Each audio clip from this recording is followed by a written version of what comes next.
Everyone, Karnataka special వాంగీబాత్తో మీ ముందుకు వచ్చేసాను. Lunch box recipe అండి. హాఫ్ అన్ అవర్లో ప్రిపేర్ చేసుకోవచ్చు. చాలా ఎమ్మీగా ఉంటుంది. మీరు కూడా నేను యాజ్ ఇట్ ఈజ్ ఎలా చెప్పానో అలాగే చేయండి. మంచి టేస్ట్తో మీ ముందుకు వచ్చేస్తుంది వాంగీబాత్. ఆహా ఏమి రుచి, తినరామై మరచి, తాజా కూరలలో రాజా ఎవరండి, ఇంకా ఎవరండి, మన వంకాయ అండి. నేను ఎలా చేశానో అలాగే క్లియర్గా ఎక్స్ప్లెయిన్ చేస్తాను. మీరు కూడా అలాగే చేయండి, లొట్టలు వేసుకుని తింటారు. వాంగీబాత్కి ముందు చేయాల్సింది పౌడర్ ప్రిపరేషన్. అది ఒక సెపరేట్ వీడియో తీసి క్లియర్గా చూపిస్తాను మీకు. జస్ట్ 1 గ్లాస్ రైస్ తీసుకుని నానబెట్టుకున్నాను. ముందు నేను కొత్తిమీర వేసుకోండి, తర్వాత వంకాయలు కట్ చేసేసుకోండి. ఈ వంకాయలు అయితేనే బాగుంటాయండి వాంగీబాత్కి, గుర్తుపెట్టుకోండి. పొడుగ్గా అలా కట్ చేసుకోవాలి. తర్వాత ఇంగ్రీడియంట్స్లోకి వెళ్ళిపోదాం. చూడండి, ఒకే ఒక ఉల్లిపాయని ఇలా చిరికల కింద కట్ చేసుకున్నాను. నెక్స్ట్ 1 by 1 ఇది వాంగీబాత్ మసాలా. ఇది సపరేట్గా చూపిస్తానని చెప్పాను కదా, చాలా తక్కువ ఉంటాయండి ఇంగ్రీడియంట్స్. జీడిపప్పులు మస్ట్, అండ్ పచ్చిమిర్చి ఒక 2-3 చాలు. అండ్ ఫస్ట్ బాణీలో నెయ్యి వేసుకోవాలండి. నేతితోనే చేస్తాం మొత్తం కంప్లీట్గా రెసిపీ అంతా. దీనికి మించినది ఈ వంకాయకి నెయ్యికి బెస్ట్ కాంబినేషన్ అనమాట. ఈ రెండు వీటితోనే మంచి టేస్ట్ అనేది వస్తుందన్నమాట మనకి.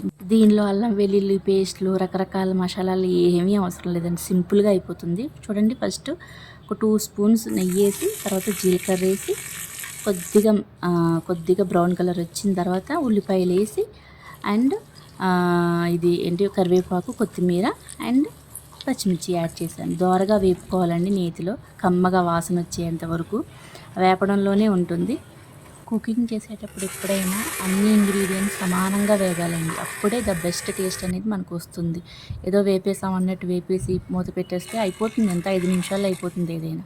కాకపోతే మనం చేసే ప్రాసెస్లోనే టేస్ట్ అనేది ఆధారపడి ఉంటుంది. చూడండి, వీడియోలో చూపిస్తున్నట్టు వాటర్ పోసాను కదా. మీరు ఎంతైతే 1 కప్పు బియ్యం తీసుకుంటే 2 కప్స్ వాటర్, లేదంటే ఇంకా మీకు ముద్దగా రావాలంటే 3 కప్స్ వేసుకోండి. అండ్ పసుపు, ఉప్పు కూడా వేసుకోండి దానిలో. మళ్ళీ ఇంకొక వేరే బాణీ పెట్టి ఇప్పుడు మనం నేతిలో వంకాయలను వేపుకోవాలి. ఇదేనండి నా స్పెషాలిటీ. దాంట్లోనే ఆ కిటికి దాక్కుందనమాట. వంకాయలు తొందరగా వేగిపోతాయండి. మీరు నెయ్యి కావాలి తక్కువ యూస్ చేసుకుంటారంటే యూస్ చేసుకోండి, కానీ నేతిలో మాత్రమే వేపండి. అబ్బా, ఆ వాంగీబాత్ మసాలాతో, ఆ నేతిలో వేపిన వంకాయలతో అస్సలు టేస్ట్ వస్తుందండి వాంగీబాత్కి. చూడండి ఎంత క్లియర్గా, తొందరగా వేగిపోతాయి, మీకు ఎంతో టైం పట్టదు. ఈలోపు నేను దాంట్లో కుక్కర్లో బియ్యం కూడా వేసేసాను. ఈలోపు అది ఉడుకుతూ ఉంటుంది మనకి. ఈలోపు మనం దీంట్లో వాంగీబాత్ మసాలా అండి, నేను పెద్దగా కూడా వేయలేదు. వంకాయలు మంచిగా ఫ్రెష్గా ఉండి తెచ్చుకుంటే ఇంకా చాలా బాగుంటుందండి రెసిపీ కూడా. చూడండి, మసాలాలో బాగా వేగాలండి, దోరగా వేగాలి. ఈలోపు అసలు ఇంగ్రీడియంట్ చెప్పడం మర్చిపోయాను ఫస్ట్లో మీకు. చింతపండు పులుసును కూడా వేడి నీళ్ళలో పోసుకొని నానబెట్టుకొని పక్కన పెట్టుకోవాలన్నమాట. దాన్ని కూడా యాడ్ చేశాను దీంట్లో. ఈ పులుసులో బాగా వంకాయలు మగ్గాలి. మన పులిహార పోపు ఎలా అయితే పెట్టుకుంటామో అలా దగ్గరికంటా వచ్చేయాలండి ఆ గ్రేవీ మొత్తం. చూడండి, ఈలోపు రైస్ కూడా రెడీ అయిపోయింది నాకు.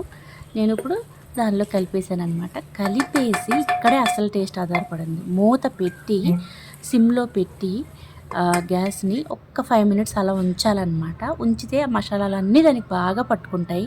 అప్పుడు ఇంకా యమ్మీగా మనకి వాంగీబాత్ రెడీ అయిపోయింది. అంతే సింపుల్. కరెక్ట్గా అన్నీ రెడీ పెట్టేసుకుంటే, మీరు వేపేసుకుని కూడా వంకాయల్ని అంతా ఒక 15 minutesలో రెడీ అయిపోద్ది లంచ్ బాక్స్లో. పిల్లలకి కూడా ఆఫ్టర్నూన్ చాలా స్పైసీగా, ఒక పక్క కమ్మగా జీడిపప్పులు అక్కడక్కడ తగులుతూ, పక్కన పెరుగు కూడా ఒక బాక్స్లో పెట్టారంటే మీరు పెరుగు చట్నీ ఇంకా నంచుకొని తినేస్తారు అంతే. ఇంకా అందరూ షేర్ చేసుకుంటారు పిల్లలందరూ కదండి. మీరు కూడా ట్రై చేసి ఎలా ఉందో నాకు కామెంట్ సెక్షన్లో చెప్పండి. ఓకేనా? బాయ్. మరి అప్పుడే బాయ్ కాదండి, అసలు విషయం చెప్పడం మర్చిపోయాను. యాజ్ ఇట్ ఈజ్ నేను ఎలా చేశానో అలాగే చేసి నాకు కామెంట్ సెక్షన్లో షేర్ చేయండి.